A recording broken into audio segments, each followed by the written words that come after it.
Bismillahirrahmanirrahim. Alhamdulillahirabbil alamin. Wassalatu wassalamu ala asrofil anbiya'i wal mursalin wa ala alihi wa sahbihi ajmain. Subhanallah wa syukurillah. Alhamdulillahirabbil alamin. Kita panjatkan puji dan syukur kehadirat Ilahi Robbi, karena pada hari ini saya bisa kembali hadir dalam acara meeting room untuk memaparkan materi kedua. Pemaparan ini merupakan bagian dari virtual koordinator training Jabar batch 6 yang diselenggarakan oleh Tikomdik Distrik Jabar. Adapun hari ini saya akan memaparkan tentang pembuatan mall dari limbah rumah tangga. Bapak Ibu sekalian yang saya hormati,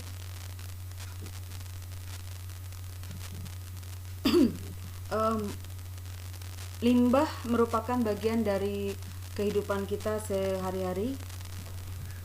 Ini merupakan sesuatu yang sudah ada di lingkungan kita sekitar begitu ya. Nah, limbah ini merupakan salah satu masalah dari pencemaran lingkungan.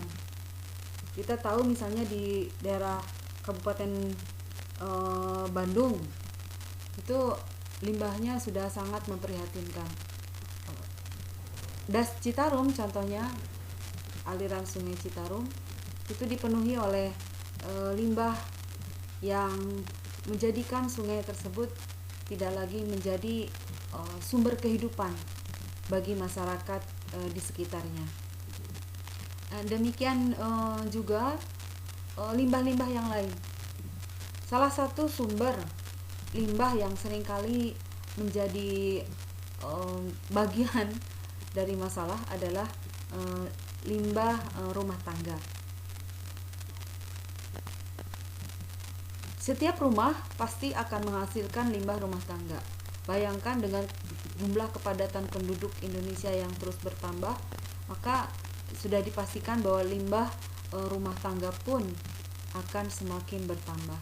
Dan bagaimana caranya mengantisipasi agar kita sebagai bagian dari keluarga, dari rumah tangga, menjadi salah satu pionir untuk meminimalisir atau untuk mengurangi limbah rumah tangga tersebut. Nah, dengan demikian maka pemaparan materi kita kali ini akan berkaitan dengan pengelolaan limbah rumah tangga dengan cara menjadikan limbah rumah tangga itu sebagai mall. Baiklah Bapak Ibu sekalian, judul yang akan saya sampaikan untuk materi kali ini adalah pembuatan mall dari limbah rumah tangga. Akan saya share terlebih dahulu presentasinya.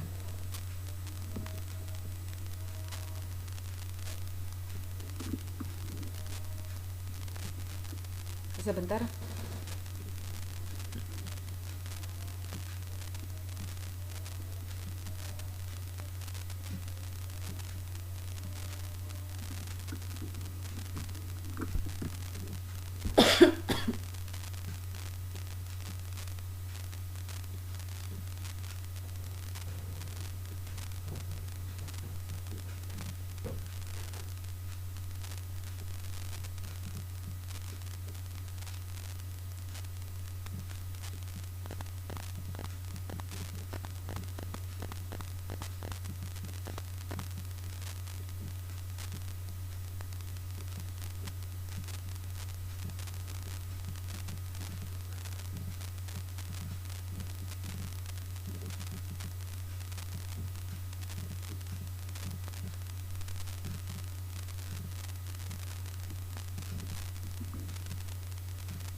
Maaf, ini masih loading.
Ya, Bapak dan Ibu sudah kelihatan ininya share-nya. Ini adalah pembuatan mall dari limbah rumah tangga.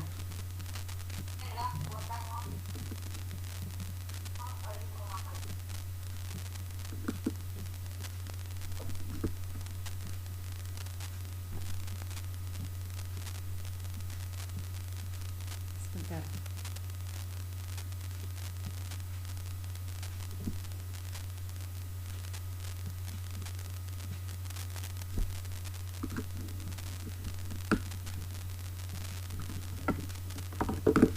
Ya, Bapak dan Ibu sudah kelihatan.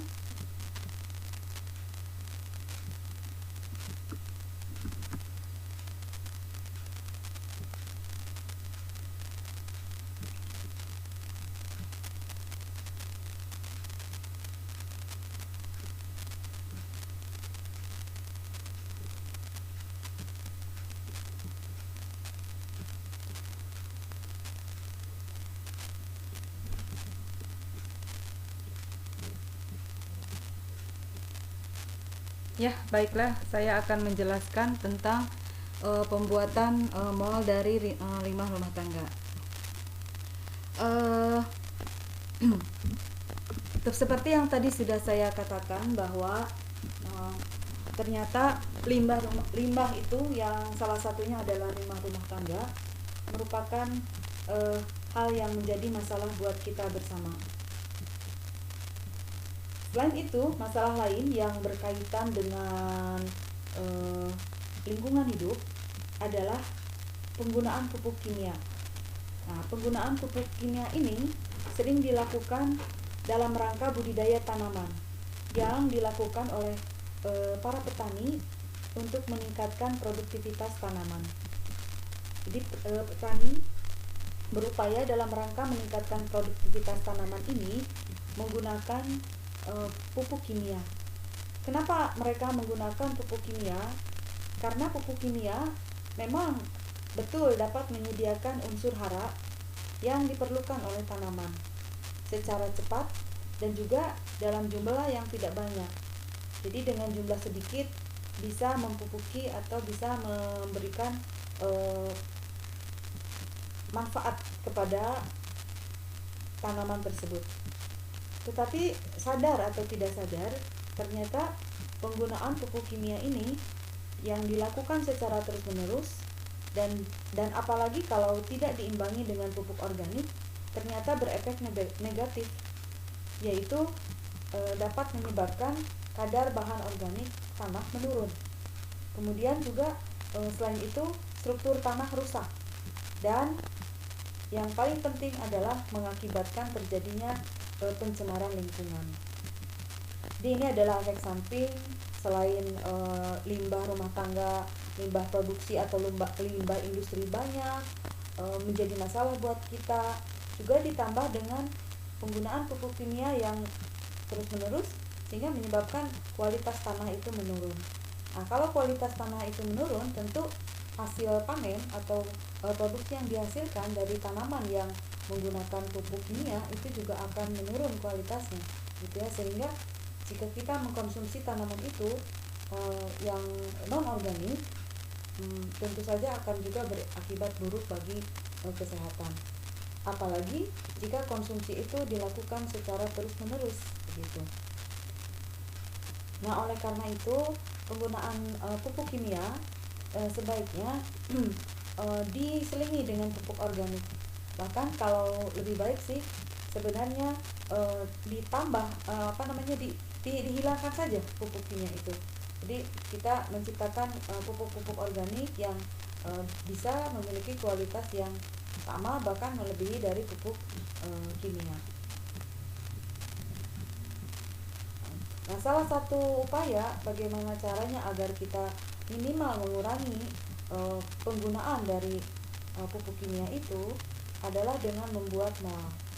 MOL itu singkatan dari mikroorganisme lokal. Ini merupakan salah satu alternatif untuk memanfaatkan bahan-bahan lokal menjadi pupuk sehingga tidak merusak tanaman. Mikroorganisme lokal atau disebut juga sebagai MOL itu banyak sekali manfaatnya, karena itu juga sangat berperan penting dalam pertanian organik. Nah, larutan MOL ini mengandung banyak unsur hara, mikro dan makro, dan juga mengandung bakteri yang berpotensi sebagai perombak bahan organik. Terus juga dia memiliki fungsi sebagai perangsang pertumbuhan dan juga bisa dijadikan sebagai agen pengendali hama dan untuk membasmi jenis-jenis penyakit tanaman tertentu.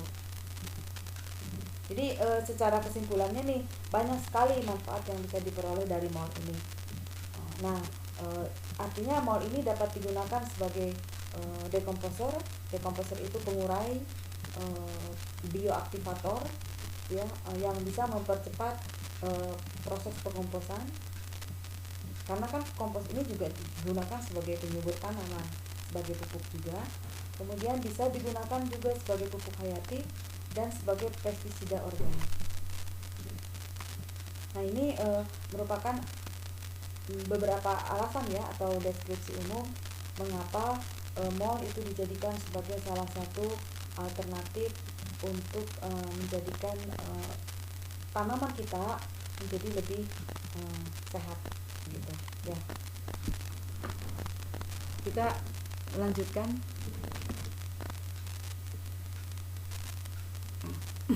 Apa itu MOL?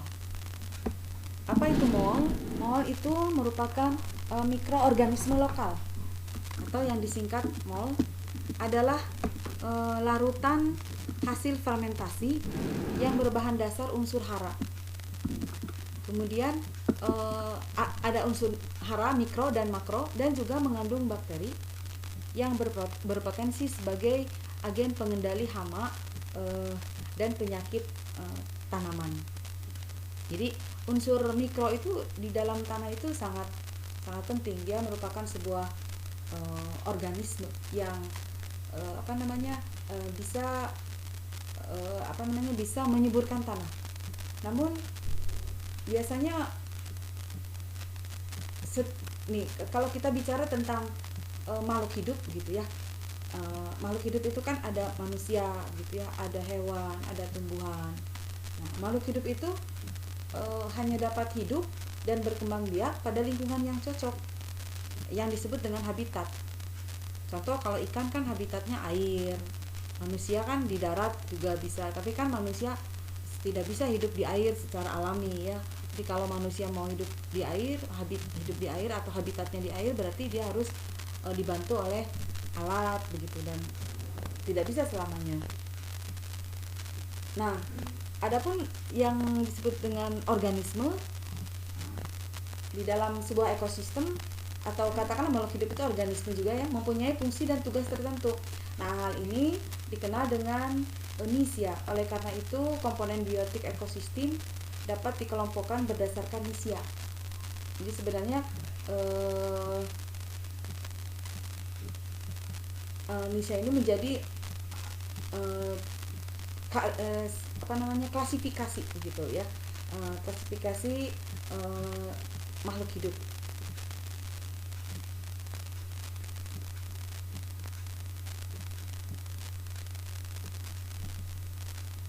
Terus makhluk hidup itu juga ada yang bisa membuat makanannya sendiri dan ada yang tidak bisa membuat makanannya sendiri gitu ya. Salah satu yang makhluk hidup yang bisa membuat makanan sendiri adalah tumbuhan, itu dengan melalui proses fotosintesis. Nah, manusia sendiri tidak bisa sebenarnya membuat makanan sendiri. Dia hanya mengambil sumber-sumber makanan yang sudah ada, diolah dan dijadikan sebagai berbagai macam makanan. Hewan juga tidak bisa membuat makanannya sendiri, dia bergantung kepada organisme yang lain gitu.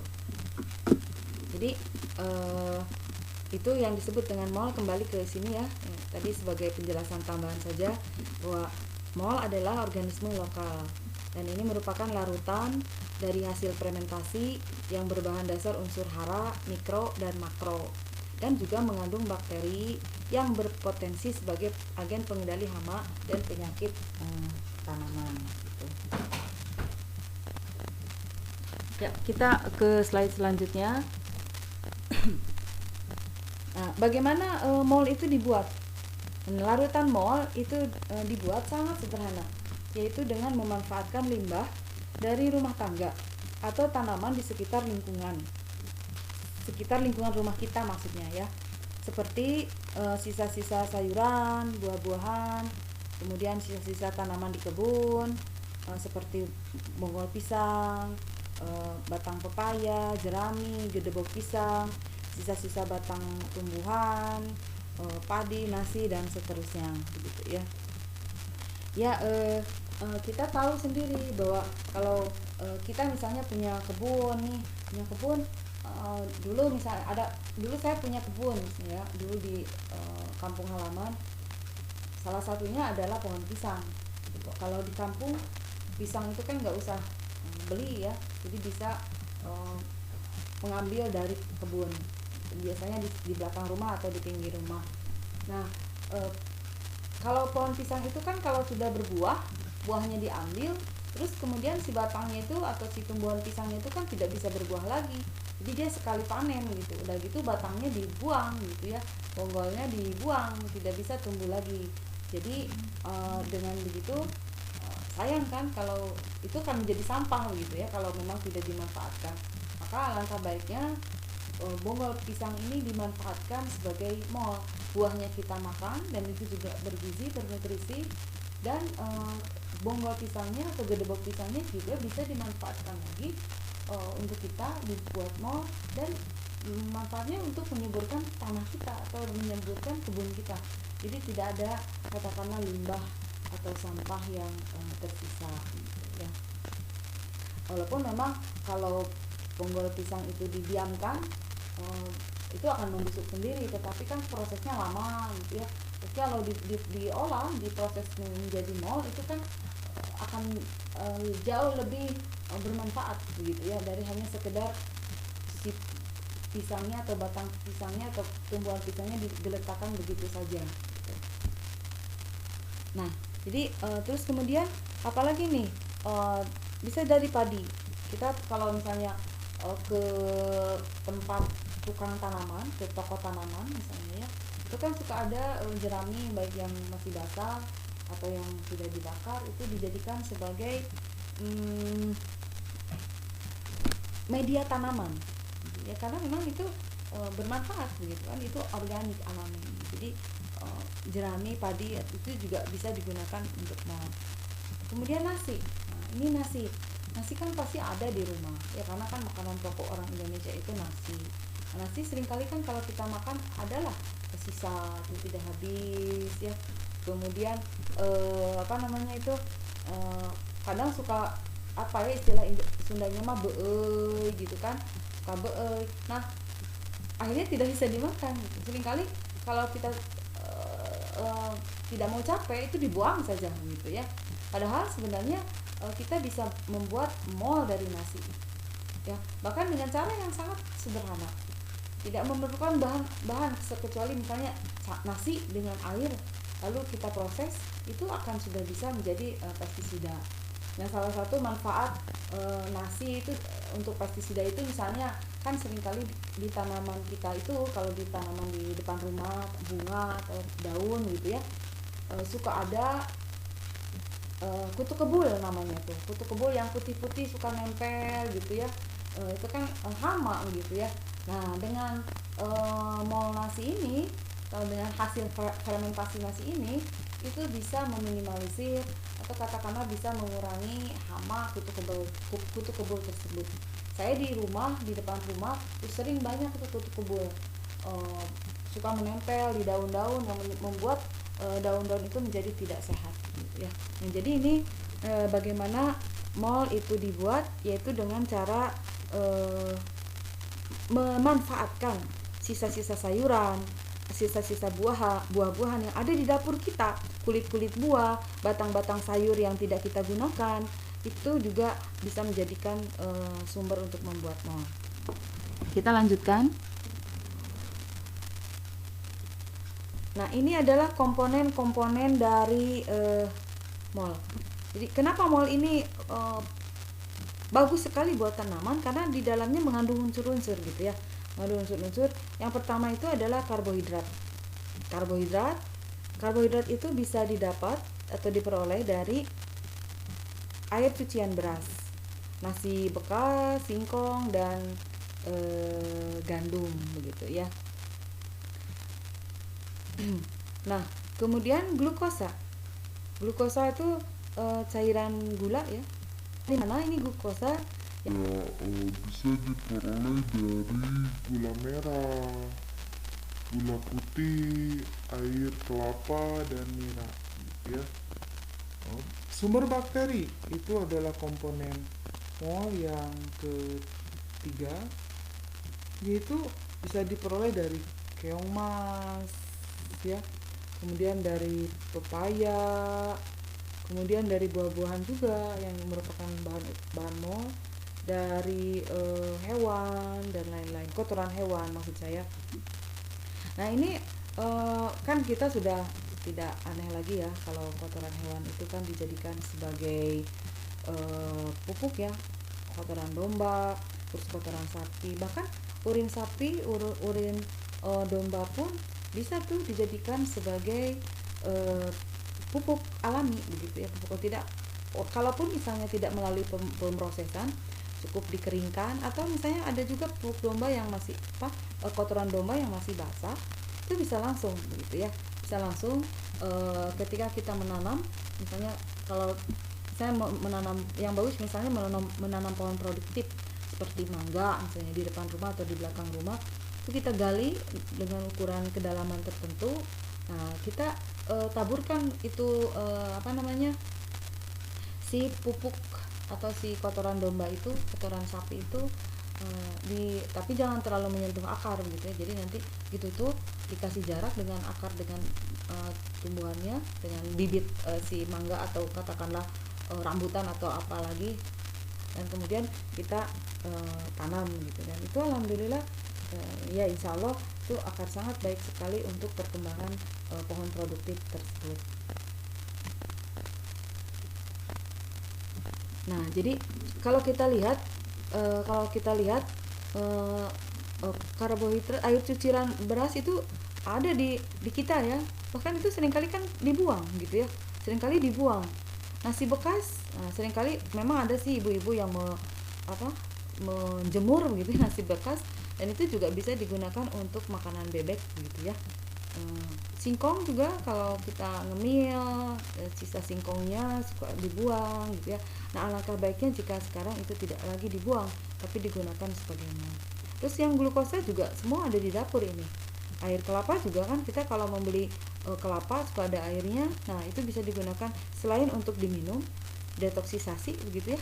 Detoksisasi bisa menurunkan kadar darah tinggi juga ya, tensi darah.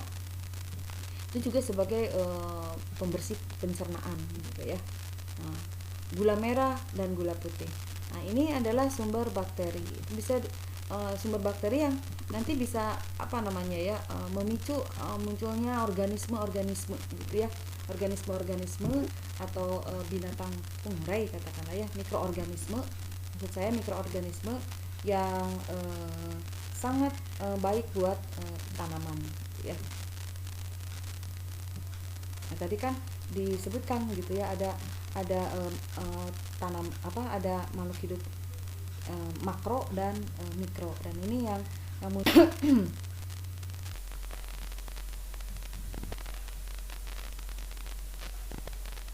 adalah komponen-komponen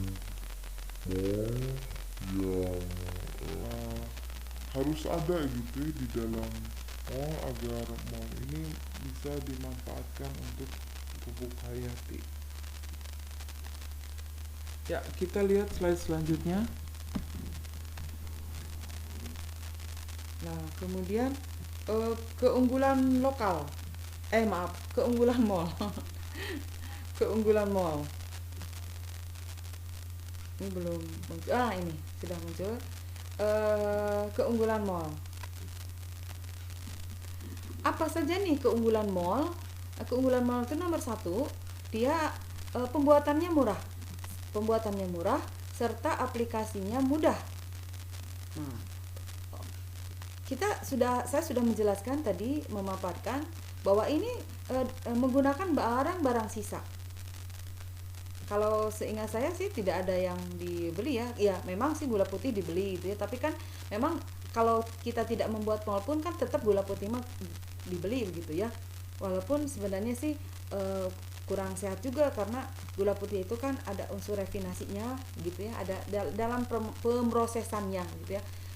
Kalau lebih sehat sih menggunakan gula batu ya, atau menggunakan gula merah. Jadi kalau kita ingin hidup sehat, mari kita harus mulai meninggalkan gula putih ya.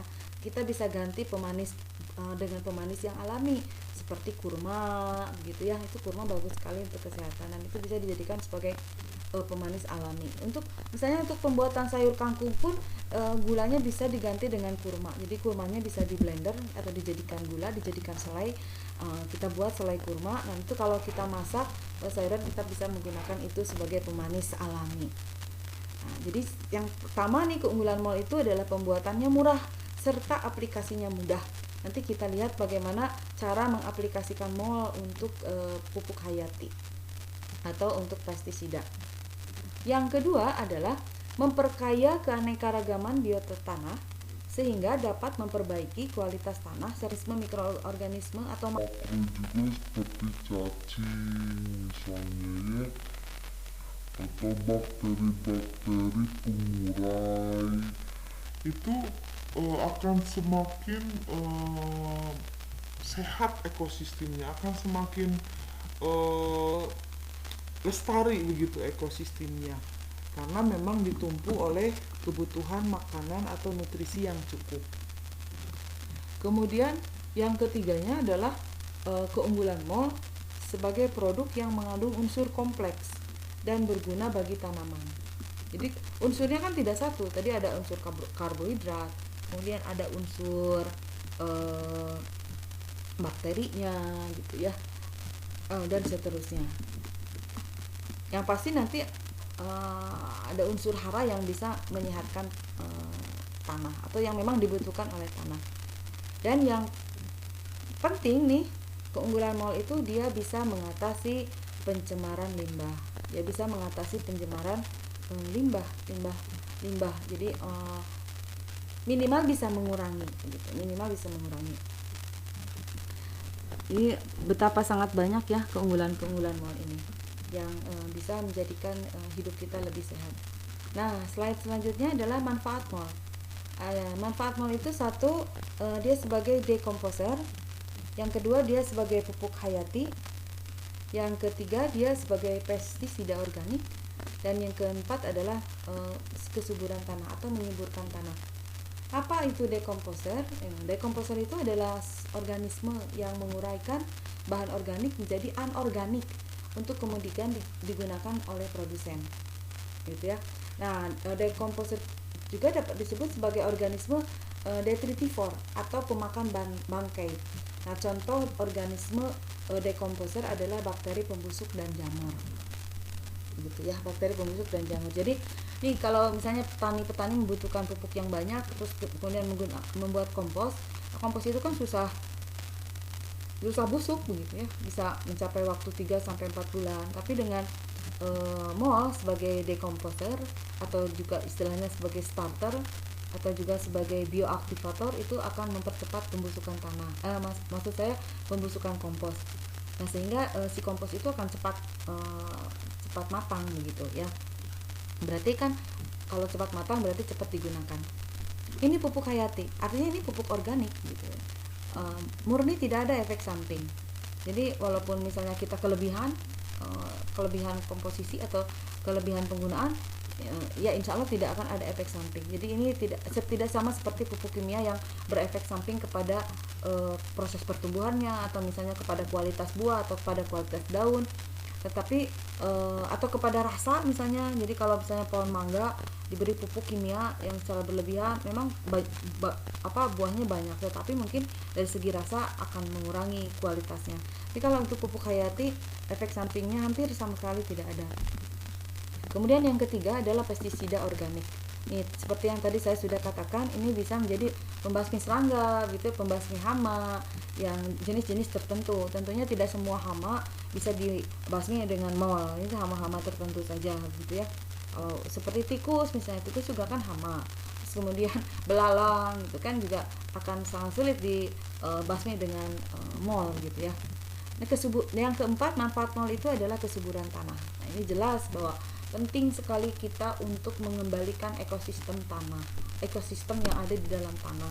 Penting sekali kita mengembalikan unsur hara yang ada di dalam tanah, sehingga itu akan bermanfaat buat tanaman kita, gitu ya. Tanah ini kan tidak hanya sekedar dibutuhkan untuk kita sebagai untuk tanaman, tapi juga kan untuk kita, gitu ya, sebagai manusia. Nah, kemudian selanjutnya adalah, nah ini adalah contoh MOL. Banyak sekali MOL yang bisa kita buat. Yang pertama adalah MOL buah. Dia memiliki karakteristik inhibitor ya. Inhibitor artinya dia sebagai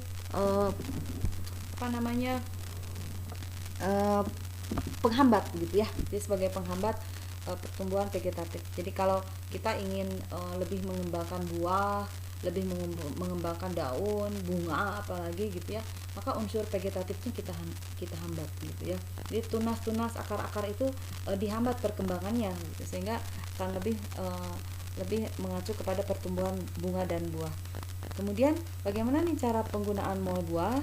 4 liter air kemudian disemprotkan pada tanaman. Biasanya disemprotkan pada masa tanaman itu. Kalau misalnya tanaman bunga itu bunganya sudah mulai kuncup gitu ya, 2 minggu setelah bunganya kuncup gitu ya, atau muncul daun-daun baru, maka itu bisa MOL digunakan itu ya. Kemudian slide selanjutnya, selain buah itu adalah MOL nasi. Tadi sudah saya jelaskan, MOL nasi itu berguna sebagai dekomposer untuk menguraikan bahan organik dan memacu pertumbuhan tanaman gitu. Jadi kalau tanaman ingin cepat berkembang ya kita pakai MOL nasi gitu ya.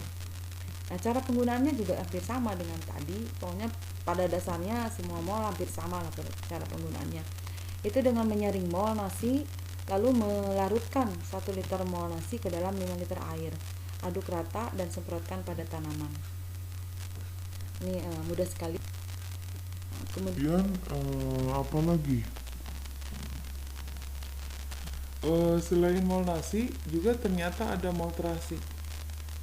MOL terasi juga sangat mudah alangkah baiknya jika kita menggunakan terasi yang organik lah ya. Memang terasi udang gitu ya, bukan terasi yang dicampur oleh zat-zat kimia gitu ya. Atau kita bisa membuat terasi sendiri.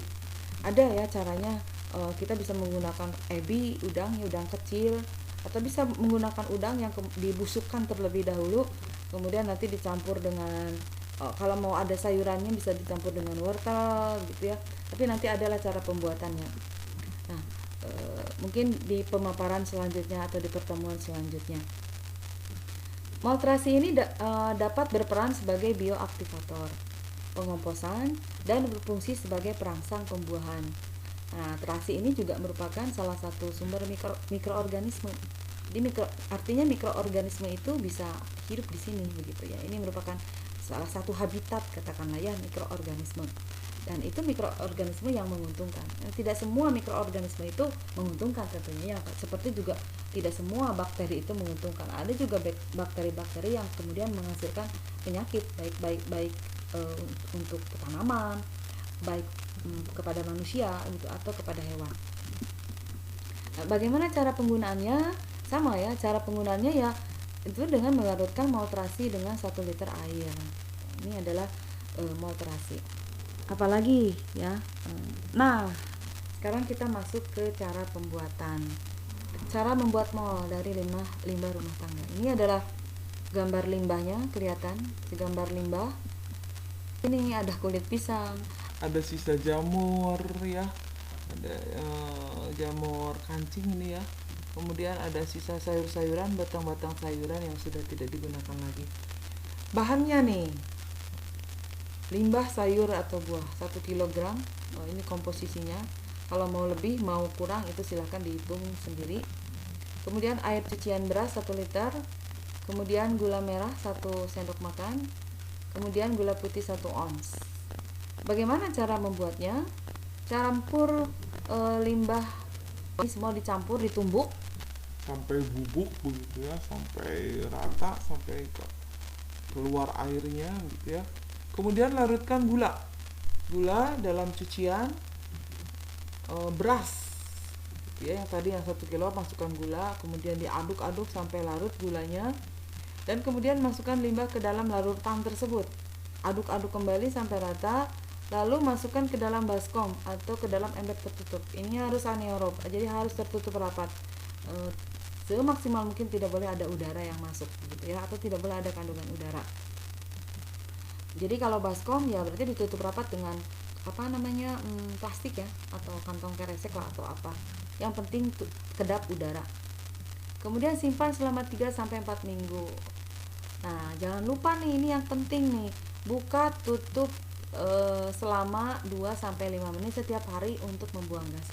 Jadi kalau ada kan awalnya pembuatan mol itu merupakan proses mekanik gitu ya. Kemudian setelah dicampur bahan-bahannya, dikedapkan udara, maka akan muncul proses kimiawi, akan muncul tumbuh kembang bakteri begitu di situ atau mikroorganisme di situ. Jadi mulai ada proses kimiawi. Nah, buangan-buangan proses kimiawi itu akan berbentuk gas. Jadi alangkah baiknya jangan sampai lupa kalau itu di tempat tertutup,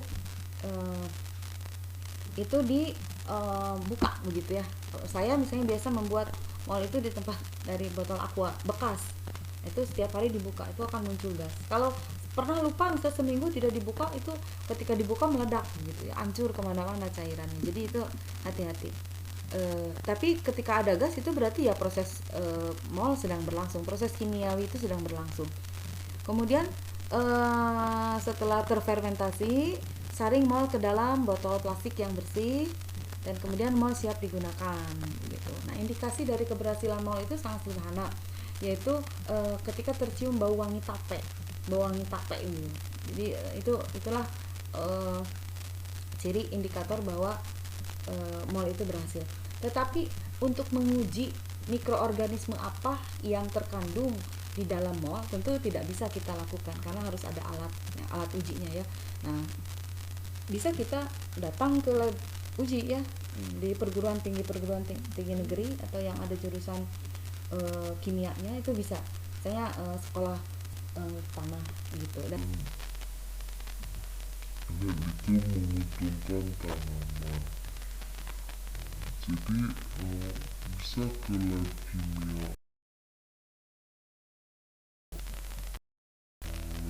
kimia, IPB di Bogor dan seterusnya. Itu memang nanti ada biaya harus di ini ya, eh, nanti uji kimia Unpad atau ITB-nya akan mengeluarkan surat keterangan hasil dari uji lab tersebut. Nah, demikianlah cara pembuatan mol. Sederhana bukan? Jadi semua orang bisa melakukan. Bahkan di YouTube, di Google sudah banyak ya, sudah banyak dengan berbagai cara. Saya juga memodifikasi bagaimana memodifikasi. Jadi saya langsung menyaring, nanti difermentasinya sudah dalam bentuk cairan. Jadi si limbah itu tidak dibiarkan. Jadi si limbahnya sudah disaring, sudah ditumbuk, langsung dibuang gitu ya. Nah, dibuang artinya dibuang bisa juga sisa-sisa limbahnya yang masih ada itu ya bisa dijadikan sebagai pupuk juga sih sebenarnya.